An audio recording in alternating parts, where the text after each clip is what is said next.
الحمد للہ الذی لا یبلغ مدحته القائلون ولا يحصي نعماءه العادون ولا يعدي حقه المجتهدون الذي ليس لصفته حد محدود ولا نعت موجود ولا وقت معدود ولا أجل ممدود فطر الخلائق بقدرته ونشر الرياح برحمته الصلاة والسلام على الرسول المسدد المصطفى الأمجد المحمود الأحمد سيدنا ومولانا ومولى الكونين جد الحسن والحسين عاني بالقاسم محمد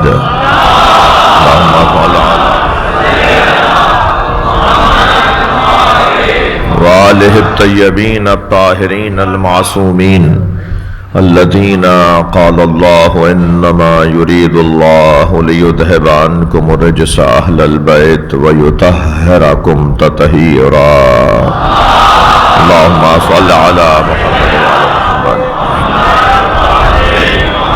ولعنة الله على أعدائهم أجمعين من يوم عداوتهم إلى قيام يوم الدين أما بعد قال الحكيم في قرآن الكريم بسم الله الرحمن الرحيم فالذين آمنوا به وعذروه ونصروه واتبعوا نور الذي أنزل معه أولئك هم المفلحون صلوات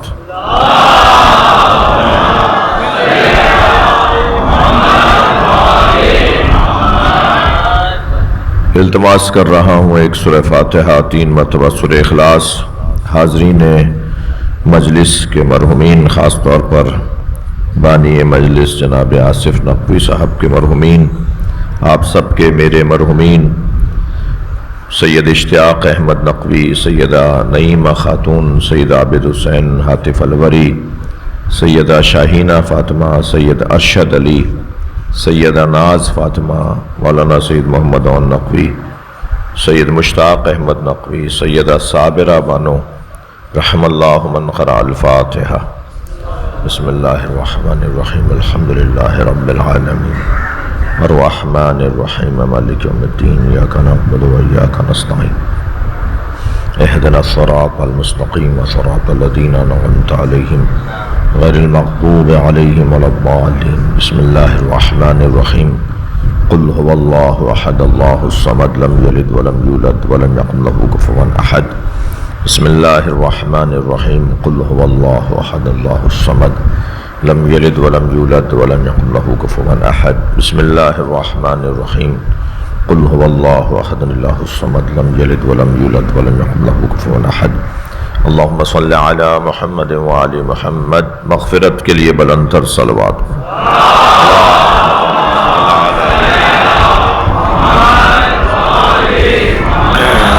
ایک اور بلند صلوات دیا۔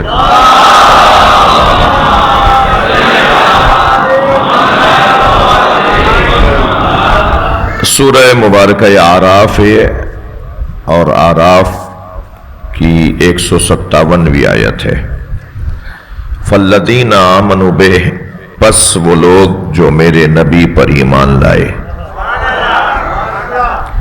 اللہ کلاسوں کو، مدارج کو، کیفیات کو اور تکامل کی منزلوں کو بیان کر رہا ہے۔ ہر ایک کا ایک جیسا مقام نہیں ہے، اللہ نے کسی کو ایک جیسا مقام نہیں دیا۔ دیکھیے، اللہ سے نہ تو کسی کی رشتہ داری ہے، اللہ کی کسی سے رشتہ داری نہیں ہے، اس لیے کہ وہ لم یلد ہے ولم یولد ہے، نہ وہ کسی کا باپ ہے نہ وہ کسی کا بیٹا ہے، اور نہ ہی اللہ سے کسی کا پڑوس ہے۔ پڑوس کی بنیاد پر بھی فیصلے تبدیل ہوتے ہیں۔ بھئی جیسا ہے پڑوسی ہے، جیسا بھی ہو پڑوسی ہے، کافر ہو، مشرک ہو، مخالف ہو، کوئی بھی ہو پڑوسی ہے۔ پڑوسیوں کا خیال رکھنا ہے۔ تو اللہ کا کسی سے پڑوس بھی نہیں ہے، اس لیے کہ اللہ کا جسم نہیں ہے اور جسم نہیں ہے تو اللہ کا مکان نہیں ہے، مکان نہیں ہے تو پڑوس نہیں ہے. پڑوس تو اس کا ہوگا نا جس کا مکان ہوگا. جب اللہ کا مکان ہی نہیں ہے، خانہ کعبہ اللہ کا مکان نہیں ہے. یہ مسلمانوں کو مرکز سے جوڑنے کا ایک رستہ ہے جسے کعبۃ اللہ کہا جاتا ہے. اللہ مکے میں نہیں رہتا. عجیب بات ہے، عقیدہ توحید بیان کر رہا ہوں. اللہ مکے میں ہے، اگر کوئی یہ کہہ دے اللہ مکے میں ہے تو جواب آئے گا نہیں. اور اگر میں کہوں اللہ مکے میں نہیں ہے، جواب آئے گا ہاں. توجہ ہے بات کی. مثلا میں آپ سے کہوں اللہ مسجد و امام بارگاہ آل محمد میں ہے، تو یہ میں محدود کر رہا ہوں، تو جواب آئے گا نہیں. اور میں کہوں گا اللہ مسجد و امام بارگاہ آل محمد میں نہیں ہے، جواب آئے گا ہاں. جہاں محدود کرنے کی بات آئے گی وہاں نہیں، اور جہاں وسعت اور بسیط ہونے کی بات آئے گی وہاں جواب آئے گا ہاں. یہ اللہ کے بسیط ہونے کی ایک طریقہ ہے سمجھانے کا. تو اللہ کا نہ کسی سے پڑوس ہے اور نہ ہی اللہ کے کسی سے کوئی رشتہ داری ہے. تو جب اللہ کا پڑوس بھی نہیں ہے، رشتہ داری بھی نہیں ہے، تو پھر اللہ ہر ایک کو اس کی زحمت کے مطابق مقام دیتا ہے. جو جتنی زحمت اٹھائے گا اسے اتنا ہی مقام ملے گا. اب جس نے جتنی زحمتیں اٹھائی ہیں اس کا اتنا ہی مقام ہے. میں بھی انبیاء کرام میں اور اولیاء الہی کی بات نہیں، ہم اپنے والدین کو لے لیں. اللہ نے باپ کی نسبت ماں کو فضیلت کیوں دی ہے؟ باپ کی نسبت ماں کو اولویت اور فضیلت کیوں حاصل ہے؟ اس وجہ سے کہ وہ باپ کی نسبت زیادہ زحمت اٹھاتی ہے. مجلس میں خواتین بھی تشریف فرمائے ہیں، اور خواتین کے تو اپنے معاشرتی خدمات اور اپنی کیفیات ہیں. معاشرہ چل ہی نہیں سکتا جن کے بغیر. معاشرہ تو بنتا ہی گھر سے ہے، اور گھر بنتا ہی نہیں ہے بغیر ان کے. جس گھر میں کوئی خاتون نہیں ہے وہ گھر ہی نہیں ہے. وہ سرائے تو ہوگا، مسافر خانہ تو ہوگا، مگر وہ گھر نہیں ہے. اور جس گھر کے اندر خاتون 4 کردار ادا کرنے والی خاتون، 4 طرح کے کرداروں والی خاتون رہتی ہو، وہ گھر جنت بن جاتا ہے. ایک کردار ہے خاتون کا تمہید زندگی، ایک کردار ہے خاتون کا اصل زندگی، ایک کردار ہے خاتون کا نتیجہ زندگی، ایک کردار ہے خاتون کا حسن زندگی. جو تمہید زندگی ہے وہ ہے بیٹی. زندگی کی تمہید بیٹی ہے، بیٹی. یہ آصف بھائی کہاں بیٹھا ہے؟ یہ جو یہ سسٹم سنبھال رہا ہے وہ ہے کہاں؟ وہ مجھے نظر نہیں آ رہا. اس کی خیر ہو. ارے بھائی اس کا ساؤنڈ بند کرو.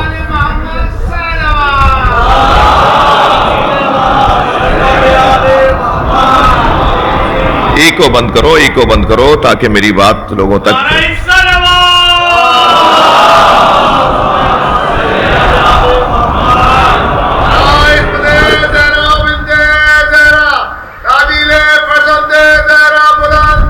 صلوات اللہم صلی علی محمد وعلی محمد.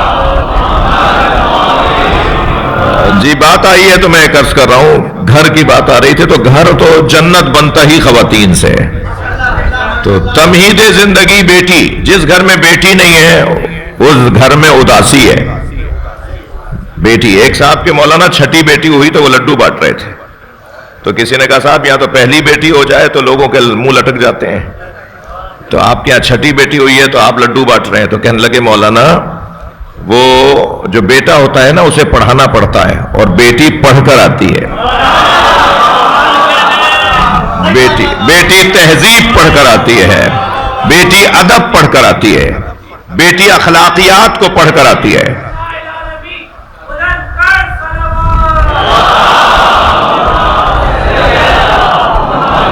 تو جو بیٹیوں سے گھروں میں رونق ہے، یہ تمہید زندگی ہے جو بیٹی ہے.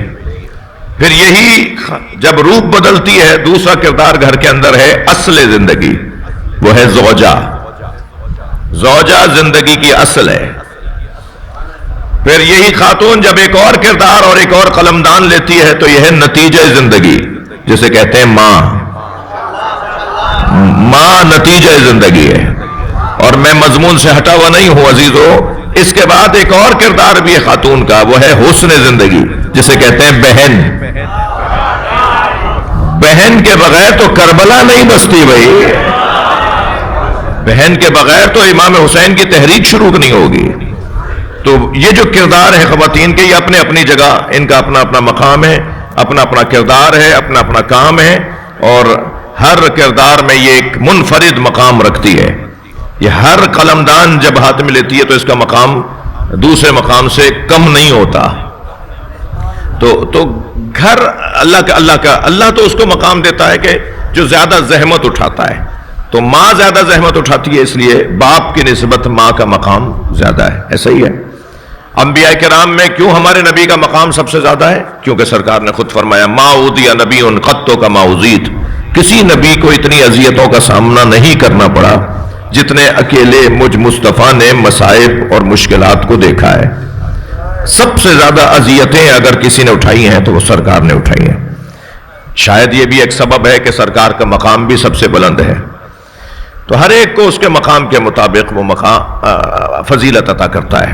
یہاں بھی اللہ درجوں کو بیان کر رہا ہے۔ فالذین آمنوا بہ، پس وہ لوگ جو میرے نبی پر ایمان لائے، فالذین آمنوا بہ، پس وہ لوگ جو میرے نبی پر ایمان لائے، وعذروہ، جنہوں نے میرے نبی کی تعظیم کی۔ ہر ایمان لانے والا تعظیم کرنے والا نہیں ہے۔ ہاں یاد رہے، ہر آدمی کا بچہ انسان نہیں ہے۔ ہاں جوش نے تو باقاعدہ اس پہ پوری نظم کہہ دی نا۔ صلوات پڑھنے ذرا محمد و آل محمد۔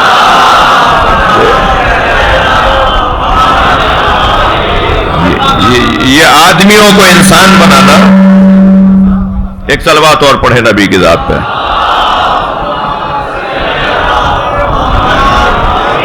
اس سے بلند صلوات پڑھ لیں۔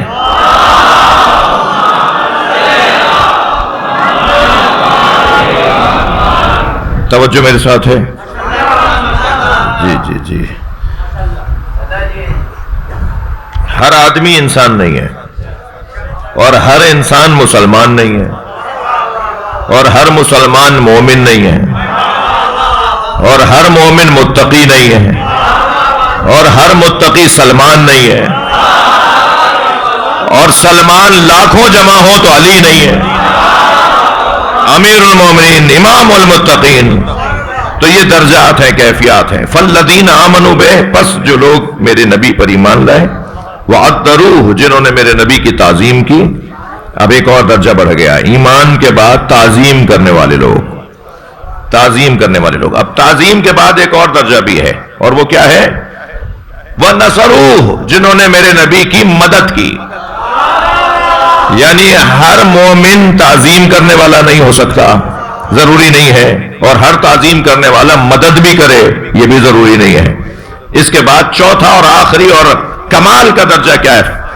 فَاتَّبَعُوا نُورَ الَّذِي أُنزِلَ وَاتَّبَعُوا نُورَ الَّذِي أُنزِلَ مَعَهُ، اور اس نور کی پیروی کرنے والے لوگ جو نبی کے ساتھ نازل کیا گیا ہے۔ بھائی تمہیں نبی مکرم نور ہے، یہ سمجھ میں نہیں آیا؟ قرآن علی کو نور کہہ رہا ہے۔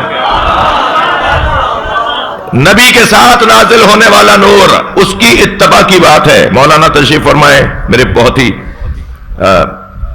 بہترین اور مخلص ساتھیوں میں سے اور دوستوں میں سے، بہت قابل فاضل عالم دین، والد گرامی مولانا نذر الحسنین عابدی صاحب کا مقام، ان کی خدمات کسی پر بھی مخفی نہیں ہے جی۔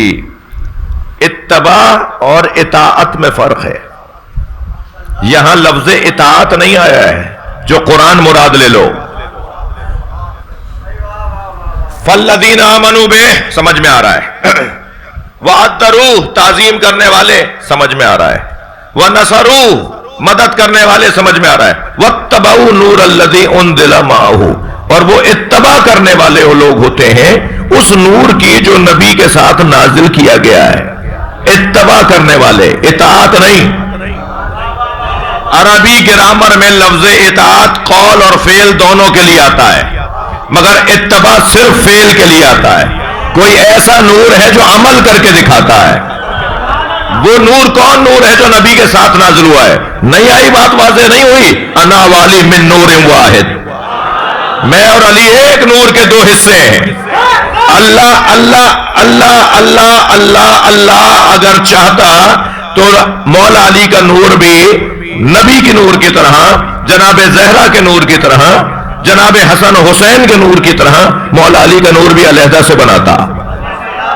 اللہ نے سارے پنجتن کے انوار علیحدہ علیحدہ بنائے، علی کے نور کو نبی کے نور کا ٹکڑا بنایا۔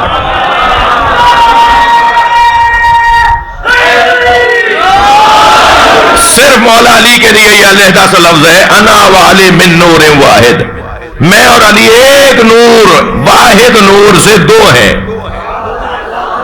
ایک نور کے دو حصے ہیں۔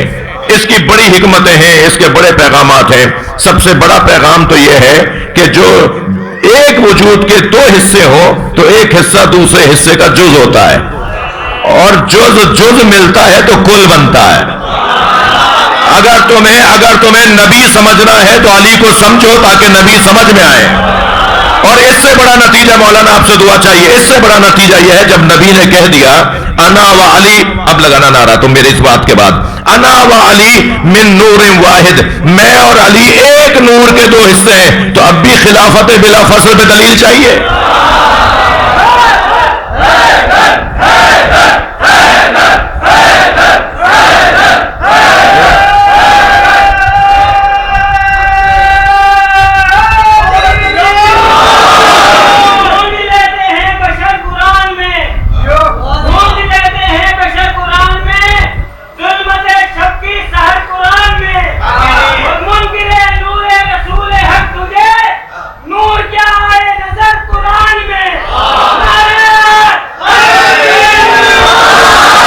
صلوات پڑھ لے محمد و آل محمد۔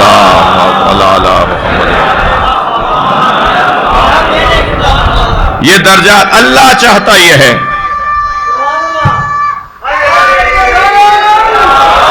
اللہ چاہتا یہ ہے کہ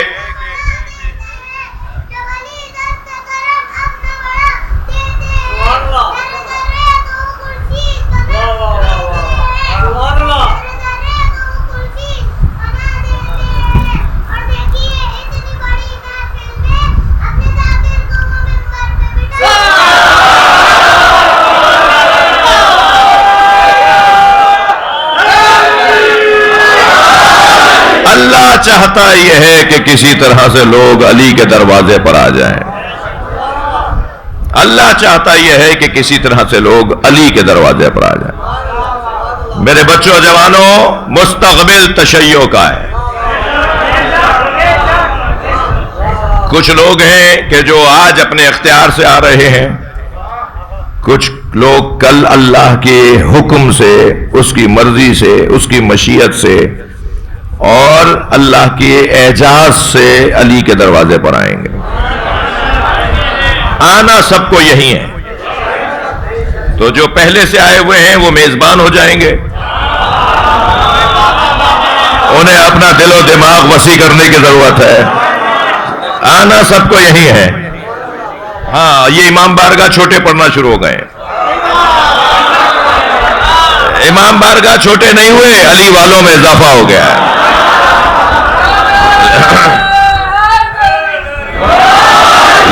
لہذا میں خاندانی آبا و اجداد سے جو شیعہ چلے آ رہے ہیں ان سے ایک گزارش کروں گا کہ یہ کوئی ہنر نہیں ہے کہ نیاز خود پکائی خود کھا لی،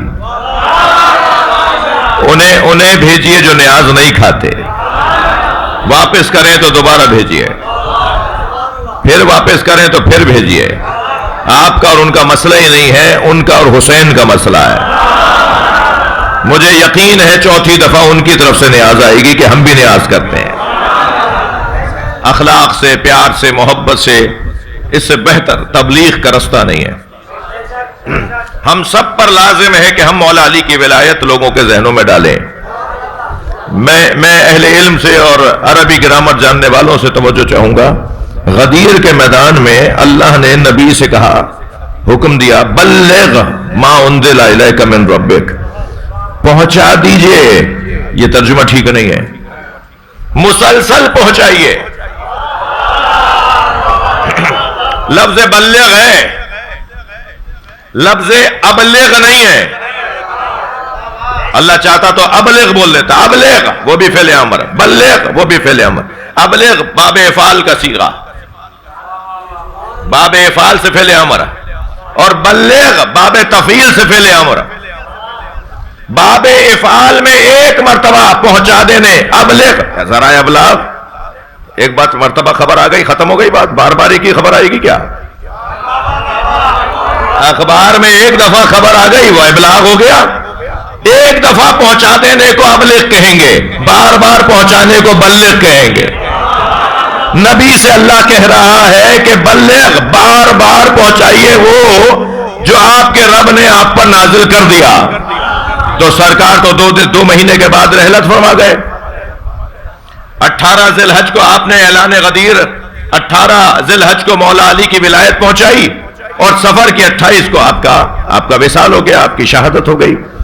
جو چند سال پہلے حضرت کو زہر دیا گیا تھا، اس کی وجہ سے مسلسل کیونکہ آپ کو بخار ہوتا تھا، اور بالآخر اس زہر کی وجہ سے مولا 28 سفر کو، صلوات پڑھنے ذرا محمد و آل.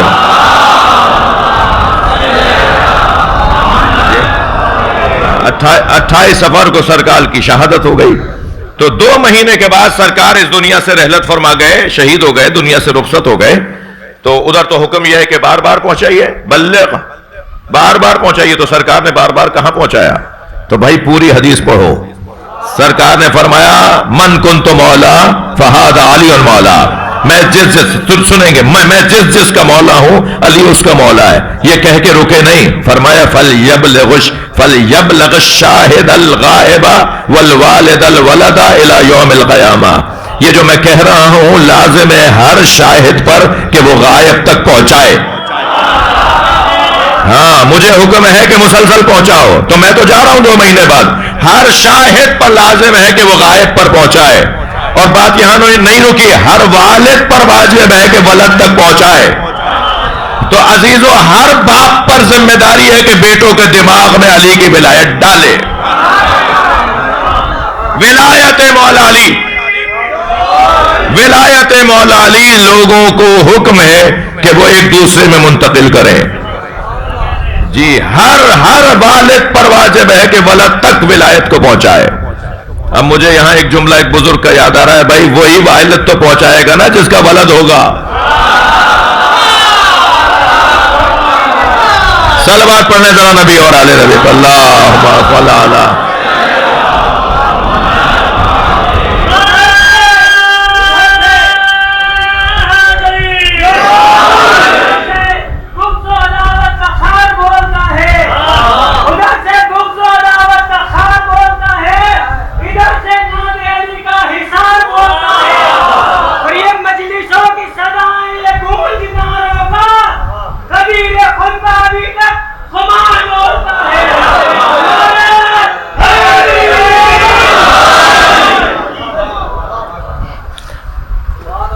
میرا موضوع اس وقت غدیر نہیں ہے، مگر یہ کہ دل کر رہا ہے کہ کچھ دیر آپ کو غدیر میں رکھوں.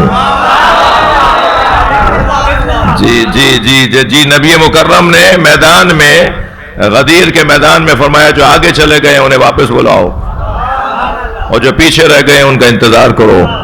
میں تو کبھی کبھی سوچتا ہوں یہ کون تھے جو آگے چلے گئے تھے. مجھے اپنے 2 مصرے یاد آ رہے ہیں. ایک کلام میں 2 مصرے ہو گئے تھے کہ یوں بھی نبی کے آگے چلے حج گزار لوگ، یوں بھی نبی کے آگے چلے حج گزار لوگ، کیونکہ نہیں تھے مالک اشتر غدیر میں.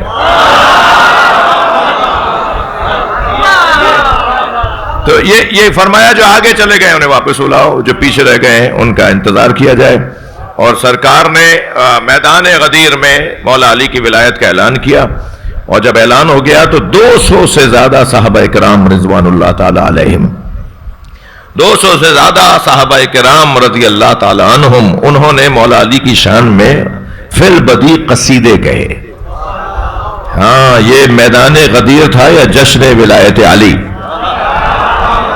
جشن ولایت علی مولا نبی نے سجایا اور صحابہ نے منایا. صحابہ کرام نے جشن ولایت مولا علی ایسے سجا کر, آپ تو بھائی 4 شاعروں کے بعد تھکنے لگ جاتے ہیں نا. آصف بھائی اتنی بڑی لمبی محفل کر لی, اتنی بڑی مجلس ہو گئی بھائی, 2 گھنٹے میں ہو جانے. وہاں 200 صحابہ نے قصیدے کہے ہیں اور ہر شخص یہ چاہتا تھا کہ علی کو علی کا قصیدہ سنائے. ہر صحابی چاہتا تھا کہ نبی کی نگاہوں کا تارا بنے, اور نبی کی نگاہوں کا تارا تو جب بنے کہ جب نبی کے سامنے علی کے فضائل سنائے. تو مجھے یہاں علامہ طالب جوہری اللہ ان کی مغفرت فرمائے, بڑا مضبوط ایک نام بر صغیر کا ہم سے رخصت ہو گیا, ان کا جملہ مجھے یہاں یاد آ گیا. جوہری صاحب فرمانے لگے کہ تم من کن تو مولا, میں جس کا مولا ہوں علی اس کا مولا ہے. مولا کے 23 معنی نہیں, 223 معنی کر لو. جوہری صاحب کا جملہ دے رہا ہوں, وہ فرمان لگے کہ مولا کے 23 معنی, یہ معنی نہیں وہ معنی مراد ہے. اور یہ معنی کب کہا تھا نبی نے, یہ کب کہا ہے جو شیعہ کہتے ہیں تم 23 معنی بنا لو, 23 نہیں 223 معنی بنا لو. تم مولا کے 223 معنی بنا لو, مبارکباد کے کتنے معنی ہیں؟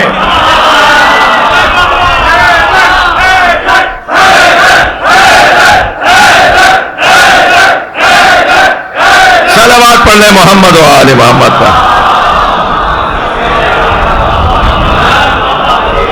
جو صحابہ کرام نے, جو بڑے بڑے نام شخصیات نے مبارکباد دی, اس کے کتنے معنی ہیں؟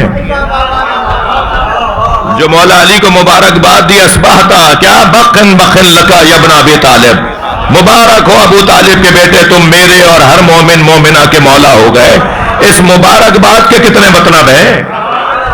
کتنے مطلب نکلتے ہیں ایک مطلب کے علاوہ؟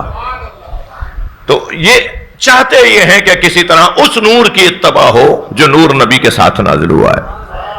کسوٹی اور پیمانہ اس نور کی اتباع ہے, وہ نور مولا علی کا وجود. اور شاید یوں بھی حضرت نے فرمایا کہ میں اور علی ایک نور کے حصے ہیں. شاید یوں بھی نبی نے فرمایا کہ تم مجھے اور علی کو ملاؤ گے, ساتھ تصور میں رکھو گے تو تمہارا دین مکمل ہوگا. ورنہ یا علی انا اقاتل علی التنزیل, میں تنزیل کی بنیاد پر جنگ لڑ رہا ہوں. سرکار فرما رہے ہیں وانت تقاتل علی التاویل, اور تم اے علی تاویل کی بنیاد پر جہاد کرو گے. جی, تاویل قرآن اور تنزیل قرآن. ظاہری طور پر جو کلمہ پڑھ لے گا میری اس سے جنگ نہیں ہے, لیکن ضروری نہیں ہے کہ جو ظاہری طور پہ کلمہ پڑھ لے تمہاری بھی اس سے جنگ نہ ہو.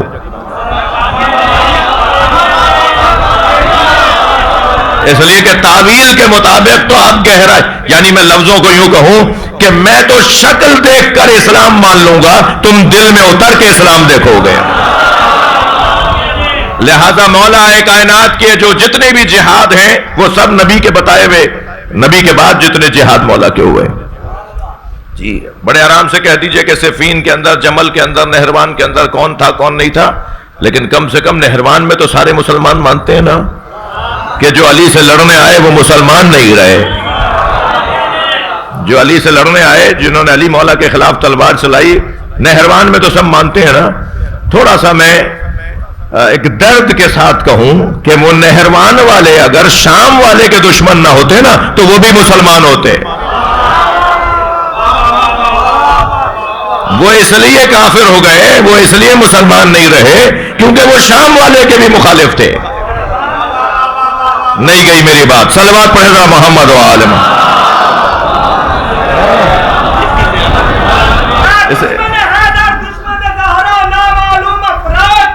یا اللہ,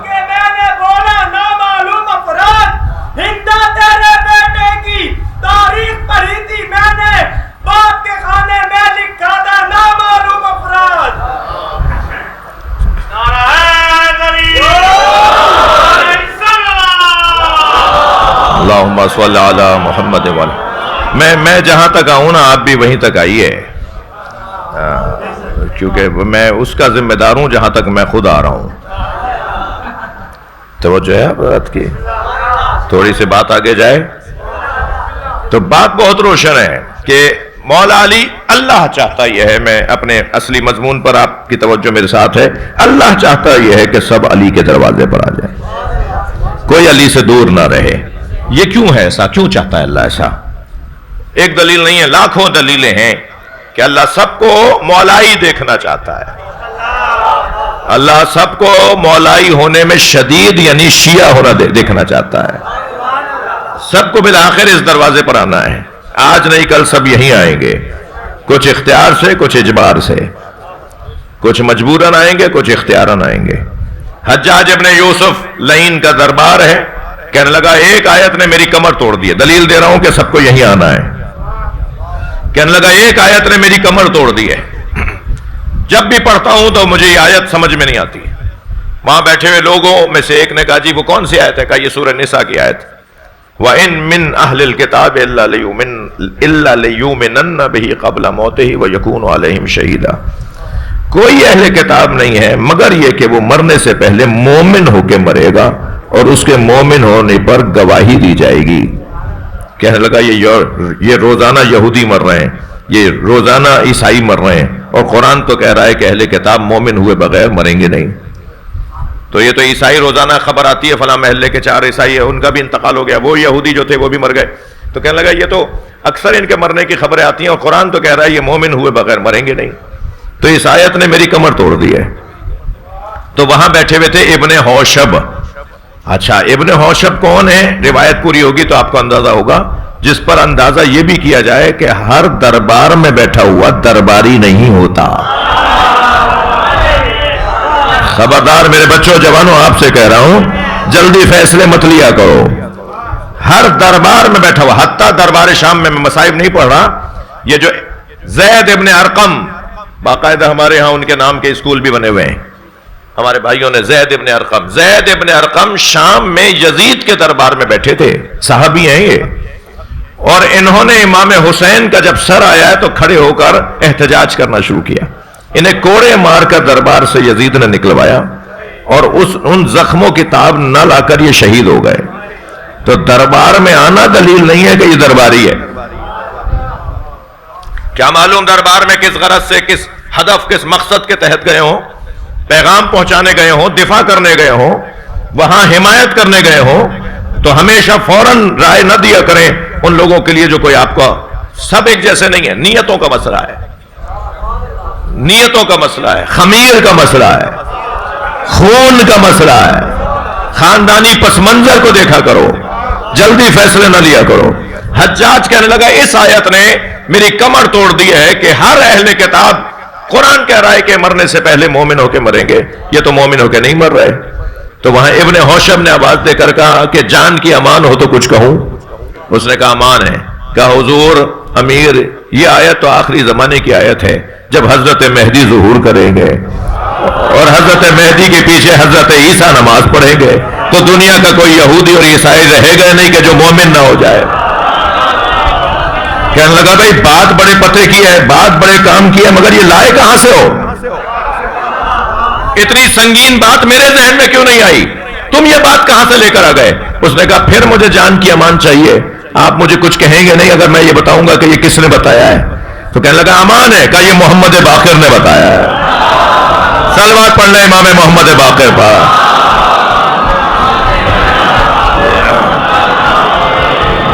سب کو آنا ہے مولا علی کے دروازے پر، حتیٰ یہودی اور عیسائی بھی حضرت امام مہدی کی وجہ سے مولا علی کے دروازے پر آئیں گے۔ یہ تقدیر ہے مسلمانوں کی، یہ تقدیر ہے انسانوں کی، یہ کل ہونا ہے سب کے ساتھ۔ اب یہ دیر کیوں ہو رہی ہے؟ سوال، یہ دیر کیوں ہو رہی ہے؟ یہ دیر ہونے کے کچھ سبب ہیں۔ میں سماجیات کے اوپر اور معاشرتی جو الجھنیں ہیں ان کے اوپر آپ کی توجہ چاہوں گا۔ دیر کیوں ہو رہی ہے مولا علی تک آنے میں؟ سب سے پہلا سبب بتا دوں، سب سے پہلا سبب یا سب سے اہم سبب، تھوڑی دیر کے لیے جسے برا لگے وہ اپنے کان میں روئی ڈال لے، سب سے پہلا اور سب سے بڑا سبب خود شیعہ ہیں۔ میں نے تو پہلے کہہ دیا، نہیں سنی ہے جسے برا لگے۔ سب سے پہلا اور سب سے بڑا سبب خود مولا علی کے چاہنے والے ہیں جو علی تک آنے میں رکاوٹ بن رہے ہیں. ایک صاحب کہنے لگے جب یہ انجینئر صاحب کو ساری باتیں سمجھ میں آ گئیں, جب وہ مفتی صاحب کو ساری باتیں سمجھ میں آ گئیں, جب وہ ہمدرد صاحب کو ساری باتیں سمجھ میں آ گئیں, جب فلاں صاحب کو ساری باتیں سمجھ میں آ گئیں, تو یہ شیعہ کیوں نہیں ہو جاتے؟ میں نے کہا تمہاری وجہ سے نہیں ہوتے. بہت ساری چیزیں عزیزان گرامی ایسی ہیں جو میں نہیں کہہ سکتا اس مائک سے, یعنی جو جس درد کے تحت بول رہا ہوں وہی درد مجھے روک رہا ہے کہ نہ بولوں. صلوات پڑھنے ذرا محمد و آل محمد.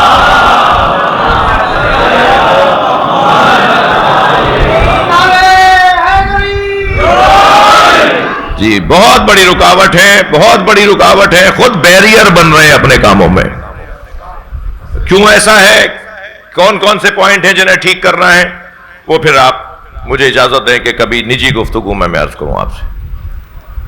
جی خود بھی تو سوچ سکتا ہوں نا, اگر میرا یہ بچہ, میں ان جوانوں سے تو بات کر سکتا ہوں نا, جو زیادہ سمجھدار ہے وہ مجھے ناسمجھ سمجھ لے, مگر ان بچوں سے تو میں بات کر سکتا ہوں نا.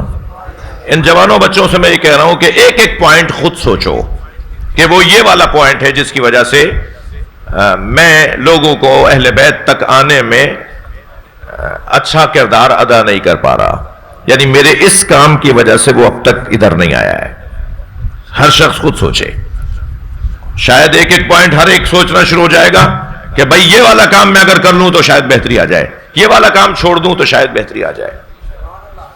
ایک بات تو کر دیتا ہوں نا, چاہے تھوڑی دیر کے لیے برائی اور بڑھ جائے. جی مثلا امام بارگاہ کتنا بڑا ہے اور مسجد کتنی بڑی ہے؟ کافی نہیں ہے میرا بولنا. مسجد کا ہال کتنا بڑا ہے؟ ذرا مڑ کے دیکھیے, مسجد کا ہال کتنا بڑا ہے اور امام بارگاہ کا ہال کتنا بڑا ہے. میں کہتا ہوں امام بارگاہ کا ہال اس سے دگنا ہونا چاہیے, مگر مسجد بھی تو بڑی کرو, اور مسجد تو بڑی جب ہوگی کہ جب نمازی بڑا ہوگا. ہمارے یہاں بہت بڑی کمزوری ہے. میں بچوں جوانوں آپ سے بات, بزرگ کچھ دیر کے لیے سنی انسنی کر دیں. بہت بڑی کمزوری ہے نماز جماعت اور نمازی نہ ہونے کی. اس کو کیسے دور کریں گے؟ ہم راغب نہیں ہو رہے اس بات کی طرف. ایک اور برائی اپنی بتا دوں, اپنی برائی بتا دوں. جی ہماری ایک مجموعی برائی قرآن سے دوری ہے. مجموعی برائی قرآن سے دوری ہے. اے لیول او لیول کی ایک سبجیکٹ کے لیے 5,000 اور 10,000 ہزار دینے کے لیے تیار ہے والد والدہ گھر کے بڑے. ایک سبجیکٹ, 4 سبجیکٹ کے اندر اے لیول کر رہا ہوتا ہے وہ, مثلا کم سے کم وہ ایک سبجیکٹ کے لیے صرف ٹیوشن کے لیے, ایک سبجیکٹ کے لیے 10,000 روپے ٹیوشن دینے کو تیار ہے. ٹھیک ہے, مولانا کو, قاری قرآن کو 2,000 روپے دینے کو تیار نہیں ہے.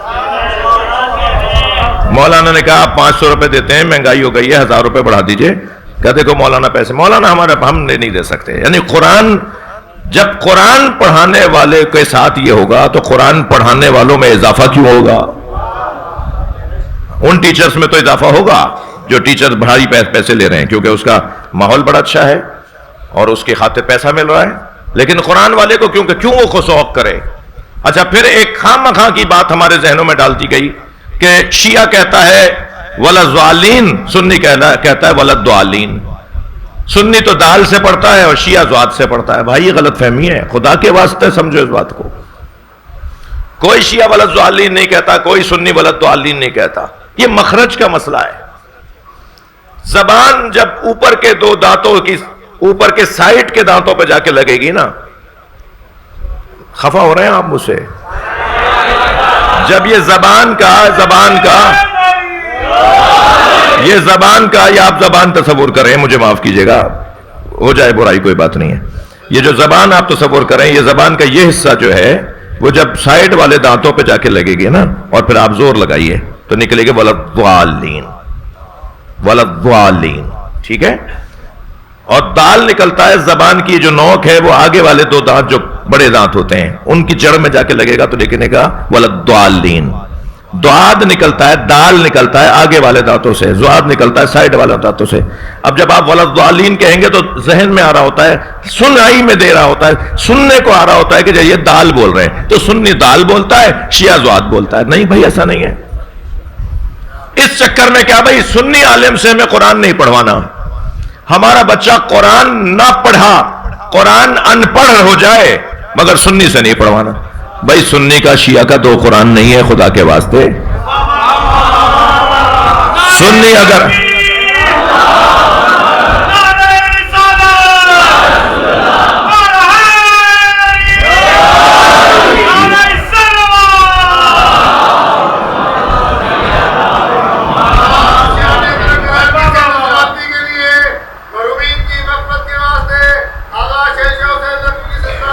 آپ سب کی سلامتی کے لیے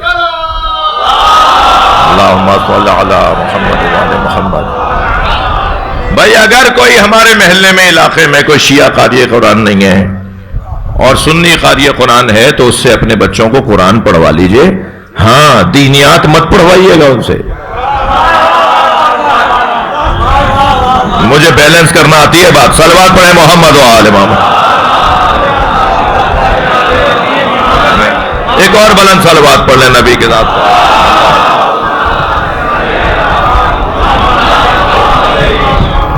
ایک اور بلند صلوات پڑھ لیں. مجھے معاف کیجئے گا، میں اپنے مزاج سے ہٹ کر بول گیا کہ کچھ کمزوریاں ہمیں دور کرنی ہوں گی اپنی. تو بہت تیزی سے اس دروازے پر اہل بیت کے چاہنے والوں میں اضافہ ہوگا اور ایکیڈمک تعلیمات کی طرف جانا ہے، کتابی تعلیمات کی طرف جانا ہے، مکتبی علوم کی طرف جانا ہے. اور بیس ہماری مجلس ہے، بنیادی علم ہمیں مجلس سے مل رہا ہے. اصل یونیورسٹی ہماری امام بارگاہ ہے. سن 61 ہجری میں امام حسین نے جس عالمی اوپن یونیورسٹی کی بنیاد رکھی تھی، یہ امام بارگاہ آل محمد اس کا ایک کیمپس ہے. یا یہ چھوٹا سا بچہ بھی کچھ پڑھنے آیا ہے، وہ بزرگ بھی کچھ پڑھنے آئے ہیں، وہ ڈاکٹر صاحب بھی کچھ لینے آئے ہیں، وہ انجینئر صاحب بھی کچھ لینے آئے ہیں، وہ ٹھیلا چھوڑ کر ایک صاحب آئے کہ مجلس میں بیٹھے ہیں، وہ بھی کچھ لینے آئے ہیں. در حسین پہ ملتے ہیں ہر مزاج کے لوگ.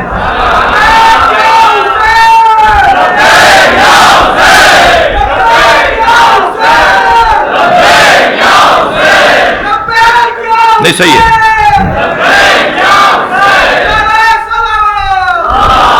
اللہم صل علی. توجہ کر رہے ہیں آپ؟ خفا تو نہیں ہو رہے آپ؟ جی، جو خفا بھی ہوئے ہوں اللہ ان کا دل نرم کرے ایک صلوات پڑھ کر. اللہم صل علی محمد وعلی محمد. جی بہت محبت اور پیار سے، سمجھداری اور دانائی سے، حکمت اور بصیرت سے آگے بڑھنے کی ضرورت. اہل بیت کا دروازہ ہمیں بصیرت عطا کرتا ہے. سب یہاں پر حسین مولا کے فقیر بن کے بیٹھے ہیں. بہت جلد، ابھی تو آپ 56-57 اسلامی ممالک میں 1.5 ممالک غلبہ رکھتے ہیں، یعنی زیادہ اکثریتی ملک ہیں. اور پوری دنیا میں اگر مومنین کی اور شیعوں کی تعداد لیں تو ہم اہل سنت برادران کی نسبت 25 سے 30% ہیں ورلڈ میں، پوری دنیا میں. تو 25 سے 30% لوگ جو ہیں وہ 75% کی آبرو بنی ہوئی ہے. 75% عزت پا رہے ہیں علی والوں کی وجہ سے. میں نام نہیں لے سکتا کن کن فورموں پر یہ باتیں ہوتی ہیں، کہاں یہ باتیں ہوتی ہیں. یعنی سیاسی لوگوں میں بھی یہ باتیں ہوتی ہیں، اداروں کے لوگوں میں بھی یہ باتیں ہوتی ہیں. اور میرے ساتھ تو ایک جگہ گزرا، میں ایک ایئرپورٹ پہ اترا، مجھے اسی حلیے میں دیکھا. میں آپ کا نوکر ہوں، میں اپنے نوکری میں رہتا ہوں ہمیشہ. اپنی یونیفارم میں جو مولانا اور ہم پہنے بیٹھے ہیں نا، یہ کوئی متکبروں کے کپڑے نہیں ہیں، یہ خادموں کے کپڑے ہیں، یہ اہل بیت کے مکتب کے نوکروں کے کپڑے ہیں. جیسے پولیس مین کا لباس دیکھ کر آپ سمجھ جاتے ہیں نا یہ پولیس والا ہے، اس کے کچھ چہرے پہ لکھا ہے، کپڑے بتاتے ہیں. ڈاکٹر کا وہ سفید کوٹ بتاتا ہے یہ ڈاکٹر صاحب ہے، وکیل صاحب کا وہ کالا کوٹ بتاتا ہے یہ وکیل صاحب ہے. ایسا ہی ہے جج صاحب کا وہ ایک مخصوص لباس بتاتا ہے یہ جج صاحب ہے. ایسا ہی ہمارے کپڑے بتاتے ہیں کہ یہ دین کا نوکر ہے. تو ایسے ہی میں ایک ایئرپورٹ پہ اترا, کچھ انگریز سامنے سے گزرے, کہنے لگے آپ نے یہ بڑا اچھا لباس پہنا ہوا ہے, آپ کون ہیں؟ میں نے کہا جی اسلامی اسکالرز ایسا لباس پہنتے ہیں. تو وہ سن کے آگے چلے گئے, واپس آیا ان میں سے ایک, کہنے لگا اسلامی اسکالروں کا یہ لباس ہوتا ہے, تو آپ اسلامی اسکالر ہیں؟ میں نے کہا جی میں طالب علم ہوں. کہنے لگے پروفٹ محمد کے گھر والوں کو مانتے ہیں یا دوستوں کو؟ میں نے کہا پروفٹ محمد کے دوستوں کا احترام کرتے ہیں, اطاعت گھر والوں کی کرتے ہیں. آپ یقین جانیے وہ آپس میں کہنے لگے جو پروفٹ محمد کے گھر والوں کو مانتے ہیں نا وہ اچھے مسلمان ہیں, یہ کہیں جا کے پھٹتے نہیں ہیں, یہ جا کے حملے نہیں کرتے, یہ کسی کے گھر نہیں جلاتے, یہ فیکٹری کے مزدوروں کو باہر لا کے جلاتے نہیں ہیں, اور بچانے بھی کوئی نکلتا ہے تو ولی والا نکلتا ہے. یہ جو کردار ہے نا, یہ حسین مولا کے اوپر رو رو کر, کربلا والوں پر گریا کر کر کے ہمارے اندر ایک کیفیت ایجاد ہوئی ہے. اگر یہ وہ چند چیزیں ٹھیک ہو جائیں جن کی طرف اجتماعی مسئلہ تھا جو میں نے بتا دیا, جو انفرادی مسائل ہیں انہیں ممبر سے بتانے کی ضرورت بھی نہیں ہے, وہ چند مسئلے اگر ہماری قوم کے ہمارے ٹھیک ہو جائیں تو تیزی کے ساتھ ہم وہ کام کریں گے جس کی وجہ سے امام آ نہیں رہے. امام کیوں نہیں آ رہے؟ امام ہم سے زیادہ ہمارے منتظر ہیں. امام ہم جتنے امام زمانہ کے منتظر ہیں اس سے 10 برابر زیادہ, بلکہ انگنت برابر زیادہ امام زمانہ ہمارے منتظر ہیں. وہ انتظار کر رہے ہیں کب میرے چاہنے والے اس مقدار میں تو ہو جائیں.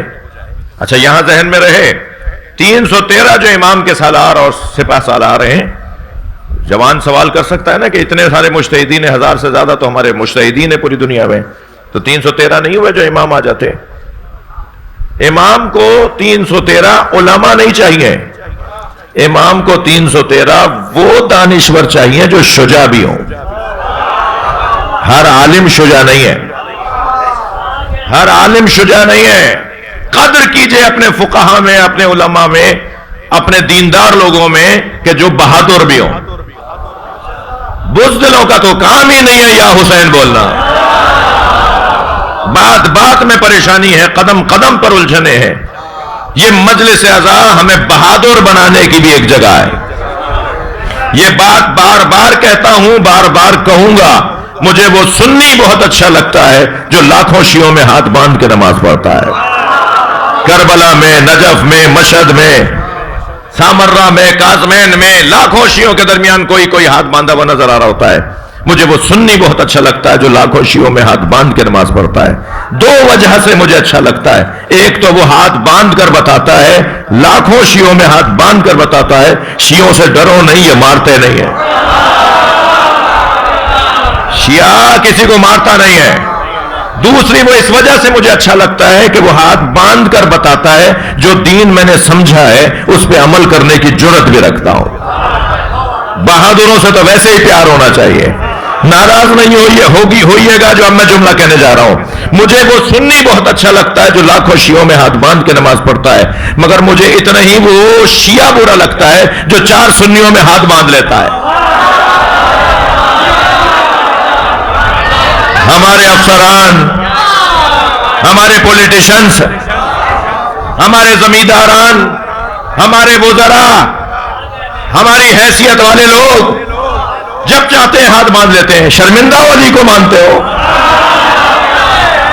جب تک ہمارے معاشرے کا حیثیت والا ہمت نہیں کرے گا, جب تک ہمارے معاشرے کا حیثیت والا ہمت نہیں کرے گا, معاشرہ متوازن نہیں رہ پائے گا. ہمت کرنی ہوگی ان لوگوں کو جنہیں اللہ نے پیسہ دیا ہے, جنہیں اللہ نے کرسی دی ہے, جنہیں اللہ نے گاڑی بنگلہ دیا ہے, جنہیں اللہ نے مقام منزلت دی ہے دنیاوی اعتبار سے. انہیں بہادری دکھانی ہوگی. خود بخود نیچے تک نتیجے آنا شروع ہو جائیں گے. ویسے بھی بزدلوں سے علی کا کوئی کام نہیں ہے. یہ ذکر بہادر بنانے کا ذکر ہے. عزیزو, ممنون ہوں میں اس علاقے کے, خاص طور پر سینٹرل کی انتظامیہ جو محرم میں بہت اچھا کام ہوا اور بہت صفائی ستھرائی کے مسائل پر بھی بہتری رہی دوسرے ڈسٹرکٹس کی نسبت, اور روڈ رستوں کی مرمت کا کام بھی بہت اچھا رہا. تو دعا گو ہوں سینٹرل کی انتظامیہ جو مختلف شعبۂ ریاستی حکومتی اداروں کے جو شعبے ہیں جنہوں نے کام کیا، خدمت کی، جیسا ہونا چاہیے پورے صوبے میں، پورے ملک میں، پورے شہر میں، ایسا ہونا چاہیے کم سے کم جیسا سینٹرل میں ہوا۔ البتہ ایک بات اور ذرا جگر پہ ہاتھ رکھ کے مجھ سے سن لیجئے، آصف بھائی بھی کون سا مجھے روزانہ بلا رہے ہیں، سال میں ایک دفعہ آ رہا ہوں، تو بہت ہوگا تو یہ ہوگا کہ بھئی بس یہ تو ایسی الٹی سیدھی باتیں کر رہے تھے۔ جی خدا کے واسطے یہ ہمارے جو علاقائی چودھری ہیں نا، ان سے جان چھڑائیے۔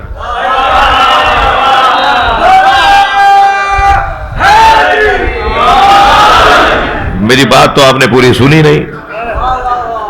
یہ جو ہمارے علاقائی چودھری ہیں نا، جو افسران کے جا کر اپنی جوتیاں توڑ رہے ہیں، جو چاپلوسیاں کر کے اپنے تعلقات بنا رہے ہیں، سال بھر تعلقات بناتے ہیں افسران کے آفسوں میں بیٹھ کر، اور کیوں جا رہے ہیں؟ سیور چاہیے۔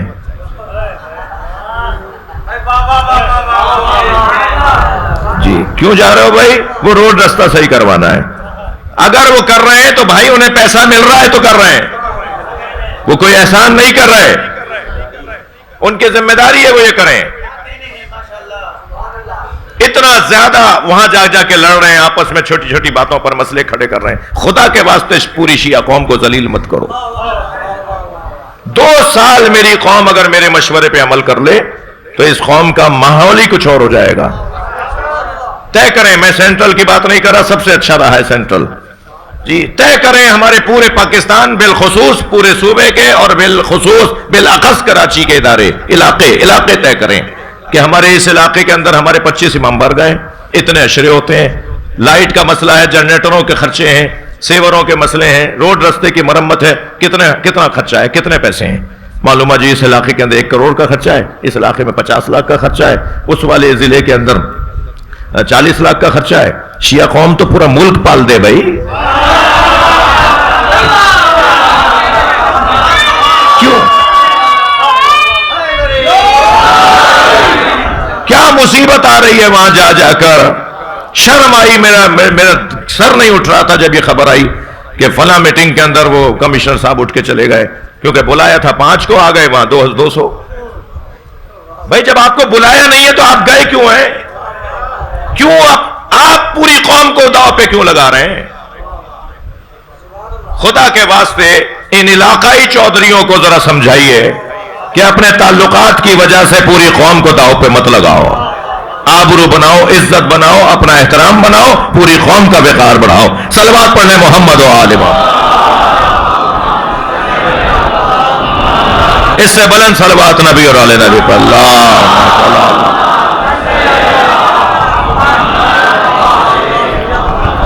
پاکستان کی سلامتی کے لیے بلند تر صلوات۔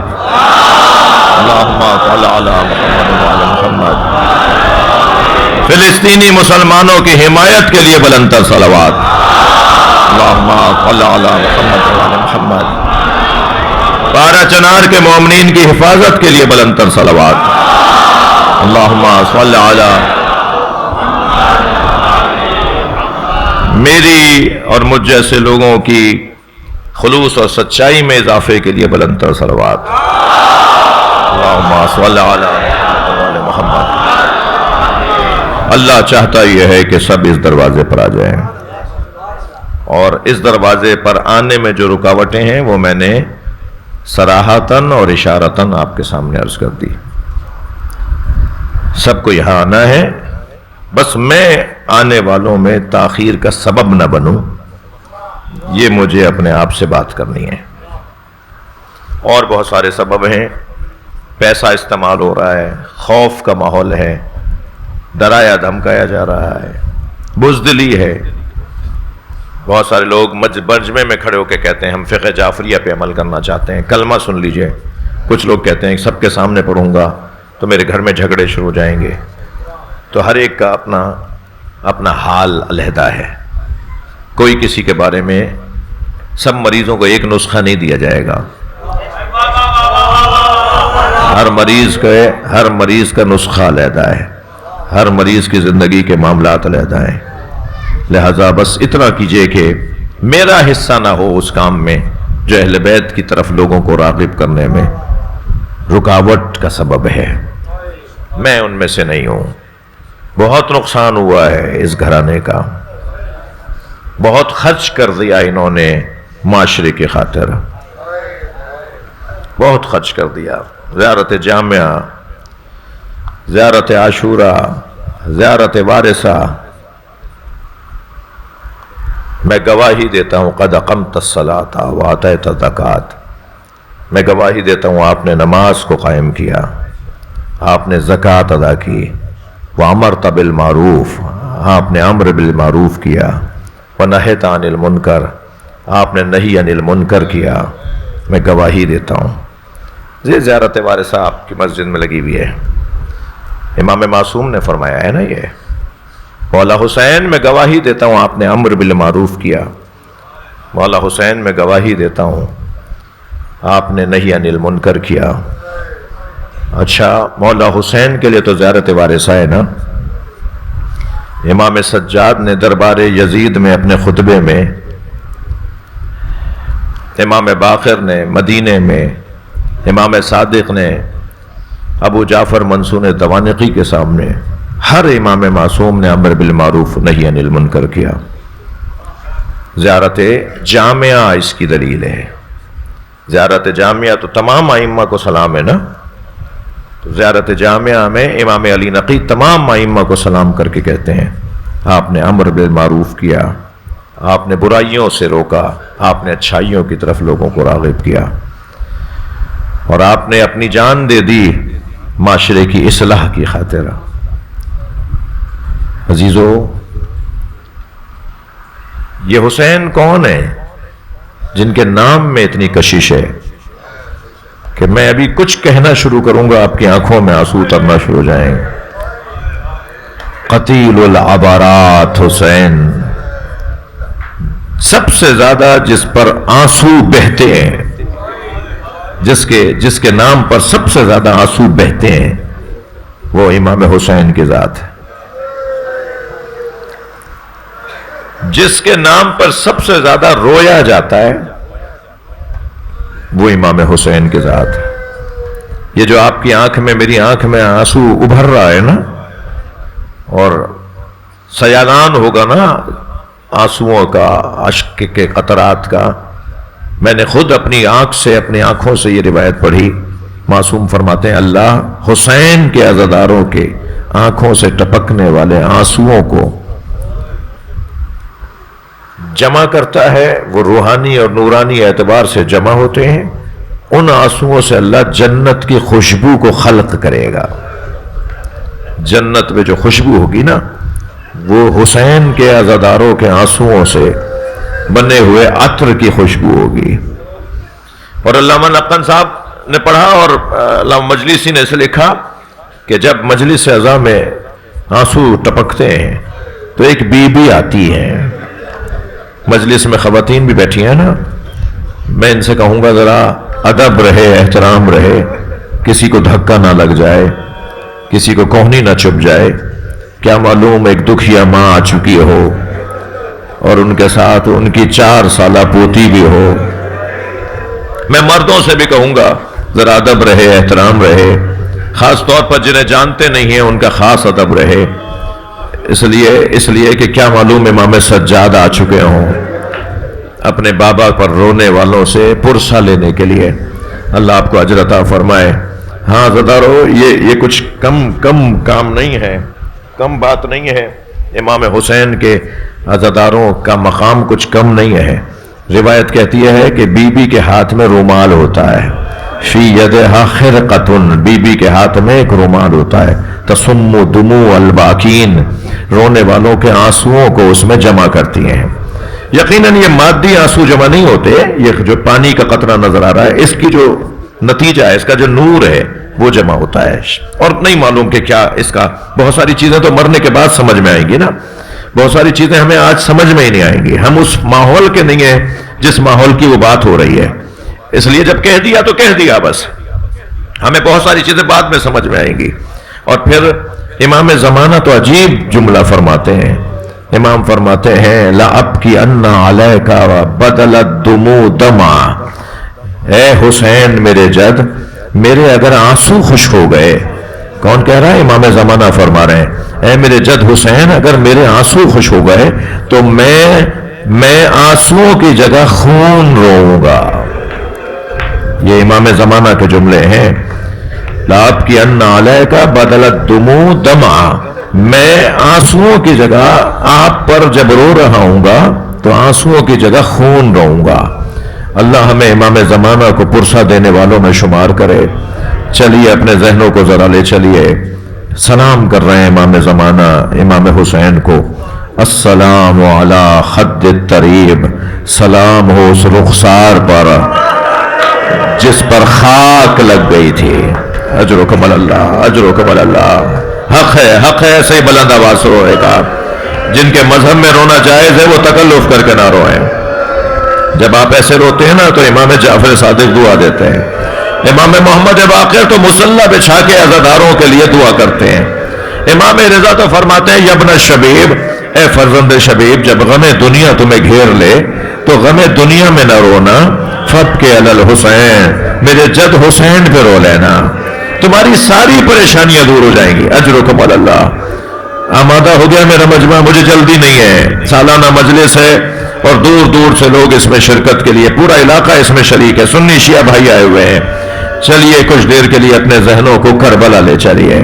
حسین صبح سے عصر تک لاشیں اٹھا رہے ہیں، میرے مولا نے 95 لاشیں اٹھائے ہیں، ہاں 95 لاشیں اٹھائے ہیں۔ ایک جملہ کہہ دوں، حسین کربلا کے میدان میں 56 برس کے ہیں، 56 سالوں میں اتنا مصروف دن حسین نے نہیں گزارا جتنا مصروف دن کربلا میں عاشور کا دن گزارا۔ ایک لاشا لاتے تھے، دوسرا لاشا لے جانے جاتے تھے۔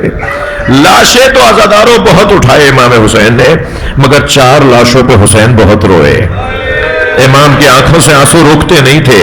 4 ایسے لاشیں ہیں جن کا بیان سینہ چیر دیتا ہے، ان میں ایک لاشا حضرت قاسم کا لاش ہے، جوان آئے ہوئے ہیں نا، جوان بچے بیٹھے ہوئے ہیں، ایک لاشا حضرت قاسم کا لاشا، پامال بھتیجے کا لاشا، بہت روئے امام حسین اس لاشے پر۔ دوسرے لاشے کا نام سنیں گے، وہ لاشا عباس کا لاشا، عباس علمدار کا لاشا امام لینے تو گئے مگر لا نہیں سکے، اس لیے کہ حضرت عباس نے فرمایا مولا میرا لاشا خیمے نہ لے جائیے گا۔ تیسرے لاشے کا نام سنیں گے، جو جہاں بیٹھا ہے پرسہ دے گا، تیسرا لاشا علی اکبر کا لاشا، جوان بیٹے کا لاشا۔ میرے مولا حسین اٹھا تو لیا مگر بار بار زمین پر رکھ رہے تھے۔ جب ہور کے بیٹے کا لاشا ہور نے اٹھایا تو امام نے یہ کہہ کے لے لیا کہ جوان کی میت باپ نہیں اٹھاتا، لیکن جب علی اکبر کا لاشا اٹھانے لگے تو کون تھا جو آگے بڑھ کے کہتا کہ جوان بیٹے کی میت باپ نہیں اٹھاتا؟ سلام ہو دکھیا بہن زینب پر، برابر سے آواز آئی جناب زینب کی، بھائی اسے میں نے پالا، میں ہی اس کا لاشا اٹھاؤں گی۔ یہ واحد حضرت علی اکبر کا لاشا ہے جو امام حسین کے ساتھ جناب زینب نے اٹھوایا ہے۔ ہو گیا گریا، ہو گئی مجلس۔ عزاداروں چوتھے لاشے کا نام سنیں گے، وہ لاشا چھوٹا بہت تھا۔ اجرکم اللہ، اجرکم اللہ۔ آوازوں کو آزاد کریں، اللہ آپ کو اجر عطا فرمائے۔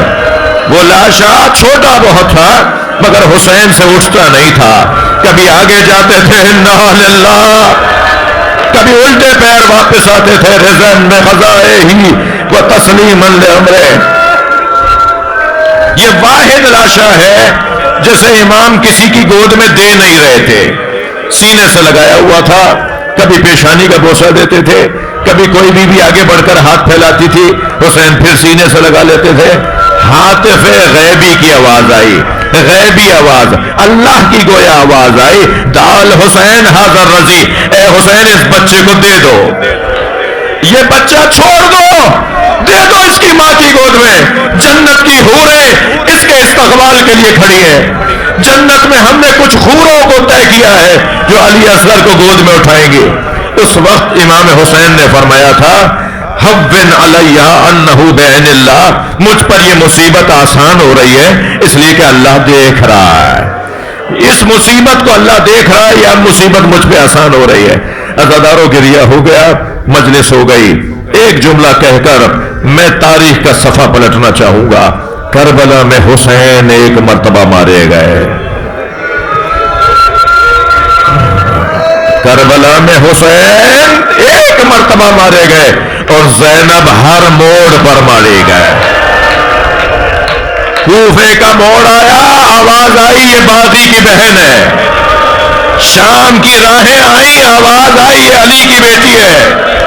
جہاں جہاں جناب زینب کی طرف اشارہ کر کے کہا جاتا تھا یہ حسین کی بہن ہے، اس موڑ پر زینب ماری جاتی تھی۔ اجرکم اللہ، اجرکم اللہ، اللہ آپ کو کوئی غم نہ دے۔ کوفے میں اور شام میں ایک فرق تھا، کوفے میں چھتوں سے صدقے کی کھجوریں پھینکی جا رہے، ہاں ایک بچے نے صدقے کی کھجور کی طرف ہاتھ بڑھایا تو دور سے جناب زینب کی آواز آئی، الصدقۃ علینا حرام، صدقہ ہم پہ حرام ہے۔ قربان جائیں اہل بیت کے بچوں کی بصیرت پر، اس بچے نے ہاتھ کھینچ لیا، صدقے کی کھجور کو اس بچے نے ہاتھ نہیں لگایا۔ چھت پہ کھڑی ایک عورت سن رہی تھی، وہ اتر کر باہر آئی اور بی بی کے سامنے کھڑے ہو کے کہنے لگی، بی بی صدقہ تو اہل بیت پہ حرام ہے، ایسے میں اگر کوئی جاننے والا مل جائے نا تو دل کرتا ہے لپٹ کے روئیں۔ جب اس نے کہا نا صدقہ تو اہل بیت پہ حرام ہے، تو جناب زینب نے فرمایا تو اہل بیت کو پہچانتی ہے؟ کہنے لگی اہل بیت کے فرد فرید کو حسین کہتے ہیں۔ بی بی زینب کو حوصلہ ملا، بی بی نے فرمایا حسین کی بہن کو جانتی ہے؟ تو دو قدم آگے آ کے کہنے لگی اگر بازار نہ ہوتا تو بتاتی کہ حسین کی بہن کا کیا مقام ہے، حسین کی بہن کون ہے۔ جناب زینب سے ابرہا نہیں گیا تو آواز دے کر کہا، اے ام حبیبہ پہچان، یہ تیرے سامنے زینب کھڑی ہے۔ اجرکم اللہ، اجرکم اللہ۔ مجلس ہو گئی، گریہ ہو گیا، اور شام میں چھتوں سے انگارے پھینکے جا رہے تھے، شام میں چھتوں سے پتھر پھینکے جا رہے تھے۔ امام سجاد مدینے میں فرماتے ہیں میرے ہاتھ بندھے ہوئے تھے، ایک چھت سے انگارے پھینکے گئے، ایک انگارہ میرے سر پر آ کر گرا، میں پکارتا رہا میرا سر جل رہا ہے، کسی نے میرے سر سے انگارہ نہیں ہٹایا۔ اجرکم اللہ، اجرکم اللہ۔ ہو گئی مجلس، دو منزلیں اور میرے ساتھ آ جائیے۔